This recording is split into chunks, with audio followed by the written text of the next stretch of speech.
Porsche's been training Aussie drivers for more than a decade, but this is the first time that this particular course has been run. It's the Level 4 Masterclass.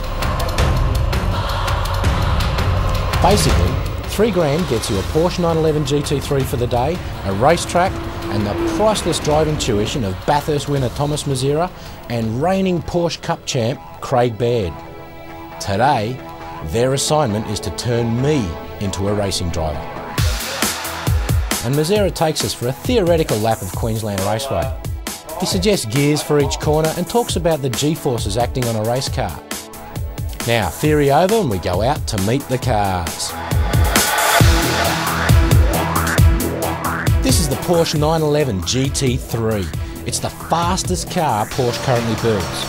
What you do is you take a normal 911, throw in a roll cage, add track suspension and semi-slick race tyres. You give the flat 6-cylinder engine 25% more power and you make it rev harder and longer. The result is a jet fighter on wheels.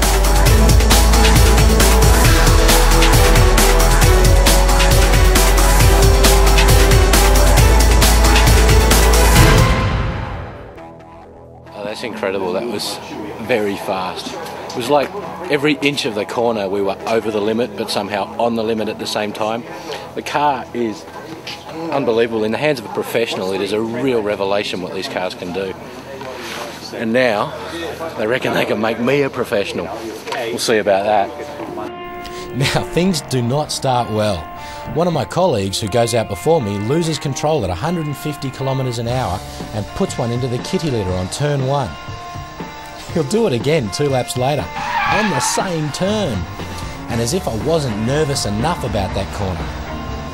Relax those gears. And on this flat circuit, there is nowhere to hide from the watches. Long down, pull your brakes. You're missing the apex by nearly 1 metre, so just keep it a bit tighter. But I do what others didn't, and managed to keep the Porsche on the blacktop. It's alright, Glenn's alright.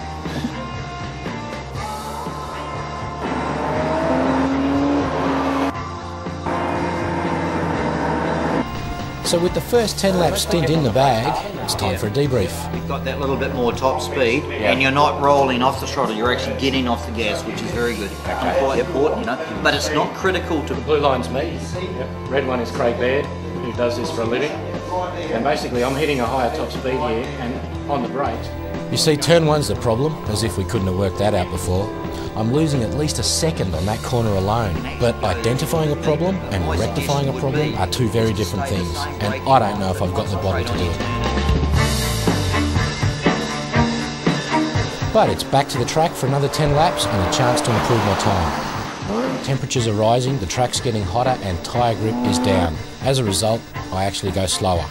So we break for lunch and then it's straight back into the cars afterwards.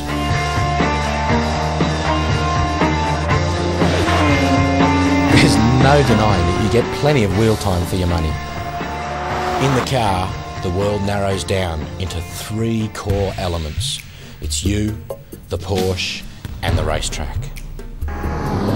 Short shift to third through there, hook it through, now out onto the straight, feed the power on. Oh, something about a Porsche engine that just gets you revving. And then hard on the brakes, back to third. Second, trail brake to the corner, tuck it in, come on, right around, and out, boy, look at that. Oh, 6,000, 7,160 kilometres an hour, flat out down the straight. Concentration is the key, and I've been told to forget everything but the first 2 corners. Focus on your braking, Glenn, focus on your turn-in points. And it works. So on your outlap, think about turn 1 when you're driving out of the pits and make that outlap work for you. Don't need to brake any later. No. You know. My times are coming down, but there's still plenty of time for me to find. I've knocked almost a second off my previous best, but Beardo's benchmark time is still way off in the distance, and I want to beat it. This is the last session for the day. 5 laps, temperature's dropped, and this is where the bullshit stops, and I've got to put up or shut up. So let's go.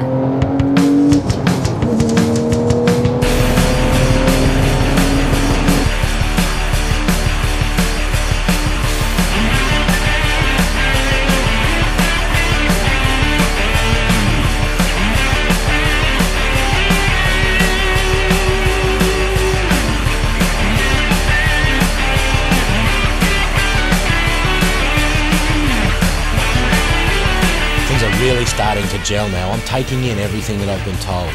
I'm getting comfortable with the GT3. I'm starting to get a feel for that first high-speed corner.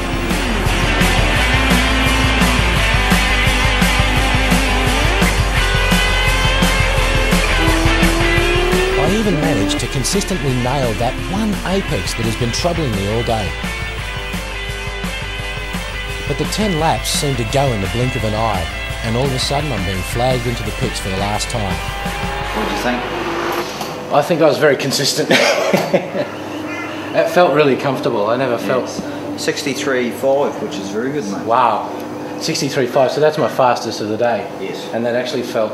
I never felt pushed in that whole session. Now, Very respectable, Mr. Mazzera tells me.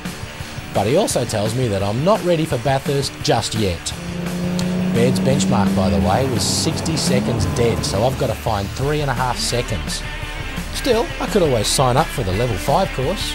That's in the full-blown race car, the 911 GT3 Cup car. Ooh, I could see how this could become a very expensive addiction.